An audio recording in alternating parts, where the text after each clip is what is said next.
Anime and manga means more. This is your boy B-Dub, the anime master, and we're back with a review of Attack on Titan episode 13.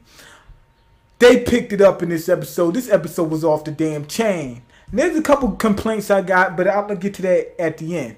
But anyway, when we start off with a long ass drawn out summary of, well, a recap of what happened in not even episode 12. I think it was episode 11 and 12, and then they went to 13. But then you had to watch. It was like 5 minutes into it before we got to the episode, including the opening scene.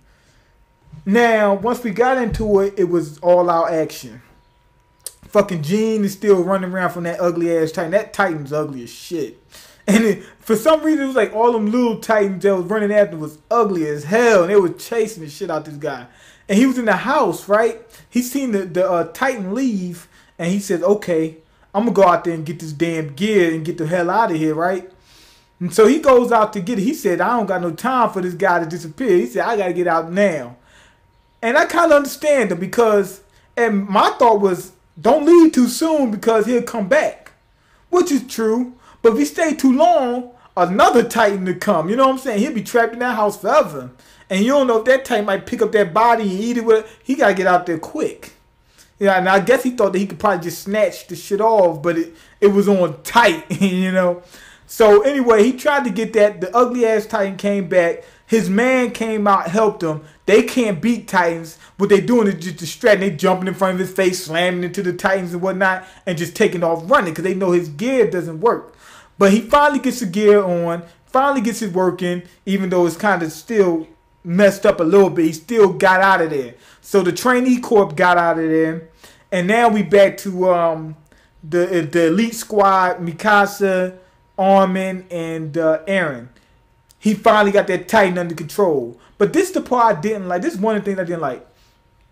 Still showing them fucked up flashbacks or whatever them daydreams he having in flashbacks of random shit. Like, I don't want to see him thinking about unicorns and rainbows. But he came back and you see that giant boulder, you see it moving. And you look under, it's him and all this steam on some G shit, just with the boulder just like this. Now, while he's doing this, some more of them fucking, like some old heads and trainees and whatnot, they get involved. Now, a lot of people in the corps got wiped out already. You know what I'm saying? But some of these trainees, Pixis fucked them up. That's what happened. Pixis gave that speech and everybody got all that heart and shit like that, and they went out there. So when they went out there, they started getting fucked up. They running around getting tore up by these Titans. One of them got squished. One of them got eaten. My man from the elite squad, he got taken out because he went to save somebody. You know, when they found out that Eren finally got control of the Titan, they said everybody, you know, collect around Eren, save his ass. You know, keep the Titans off him. Which they did. They did the best they could. The elite squad is good, but they're not the best. But anyway, on some G shit, he's carrying that boulder, and he says it feels like it's crushing me and compacting me. So we kind of got an idea how strong these Titans are. At least Eren. If Eren's anything like these other Titans, like he said, to be honest, Eren seems like he's a special Titan, like not like the other ones. I think he's probably stronger than, you know, the average Titan. Because I mean, he hit one of them motherfuckers, took their heads off. He's probably a lot stronger than the average Titan. But at least with that happening, like what the guy said, the Colossal Titan and the Armor Titan, he said, you're somewhere like them. You're special. You know what I'm saying? So I think he's stronger than the average Titan. He ain't nothing like the damn Armor Titan or the Colossal Titan. But at least we got an idea of what these Titans can do now. And he slams the rock, puts it in place. Then they try to get Eren out of there. Eren comes out, but he's hot and he's fusing with the Titan. So that's also another thing we got coming take into account. If he was fusing with the Titan, like they said, some of the pieces was like fusing with him, that means that it might be a time limit for him to stay in Titan mode. Like if he stayed in Titan mode too long, will he be stuck that way? We don't need that. So we know that it's a time limit now. They got to get him in and out quick. Then after that, he passes out because he's using that power too much. A couple people got fucked up. We find out that these people come across like 2 days later, whatever, after they retaking the wall and retaking that area, which was good, you know, which is a victory for humans, and now they know they can do it again.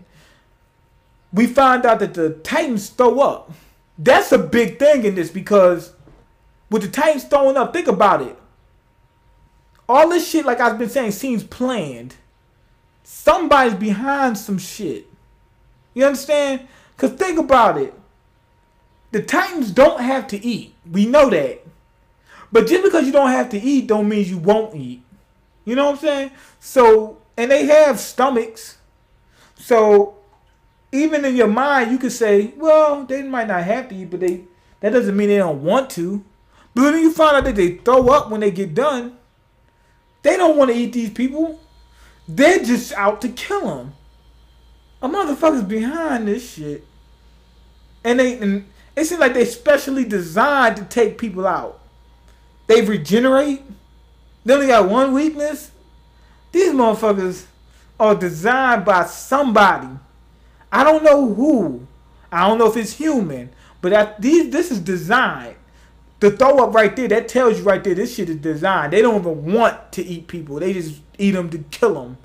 But anyway, later on after that, and we find out 1,000 people either dead or injured, 800 injured, 200 dead, a little bit over 1,000. They said that now they can finally start retaking, you know, other areas. Remember, wall, what was it, Maria fell already. They got to take care of that. But that's a big ass wall.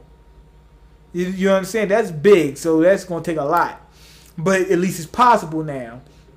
Then at the end, what you call him, Aaron wakes up. He's in jail. And, you know, the people, they got to be, you know, cautious.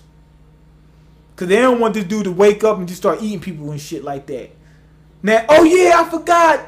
My bad. When Aaron got out of the Titan, 2 Titans was on their asses. I mean, with these big ass jaws. They had like a Kanye West jaw. And my boy Levi, he came through. He shut that shit down. Him and Mikasa. When Mikasa seen that Titan, she went like this, hooked into him and slung around, and then just slid, jumped up, cut him. That part was off the fucking. She looked like Sora from Kingdom Hearts when he was in like with wisdom form. That part was live. God damn. And when Levi came out and he slayed those 2 Titans like it was nothing. This dude's a Titan killer machine. And that tells you right there. When he said, when back to the end again, because I messed up, but back to the end, when he was talking to Aaron, they were trying to get some information from him. They're inside the survey corps, you know, the elite squad, right? And these guys are nice. And he says, they ask him questions, they, you know, interrogating him and whatnot. What are you doing? What's going on? Whatever. And they pretty sure that he has no reason to, you know, to turn on them. But we do know that he had issues with controlling that Titan. So Levi's like, you know what? We're going to go ahead and do what, you know, help you out, help a brother out. You help us out with your Titan powers because we don't have it. Nobody else can pick up a boulder like that. So you can help us reclaim the wall we lost. But if something go wrong, Levi said, I'll just kill you. Levi's a G like that. Like he said, I'm the only one that can do it. Because remember, he's a special Titan. He knows the weakness. He probably covered it up if he, you know what I'm saying, if he flip out. But Levi cut right through that. And he probably the only one. You see what I'm saying? That's what he said. So, yeah, I want to say that this episode was a 4. I'm going to say 4. The reason I don't give it a 4.5 is because they gave us some information. But, like I said, the beginning, it was too long of a recap. I ain't want to see. That fluffy, you know, rainbow unicorn shit, you know, about the flashbacks was, we seen that in the last episode, I ain't want to see it this time. Another thing was, why was he able to control the Titan this time? They didn't give us an explanation what happened that made him not be able to control it the first time and why he was able to control it this time. Like, consciously control it. They didn't give us any of that. You see what I'm saying? So that's why I don't want to give it a, you know, 4.5. You know what I'm saying? Or 5. So anyway, go ahead and leave your comments. Let me know what you think. If you like the video, go ahead and click that like button and subscribe. And I'm out. Peace.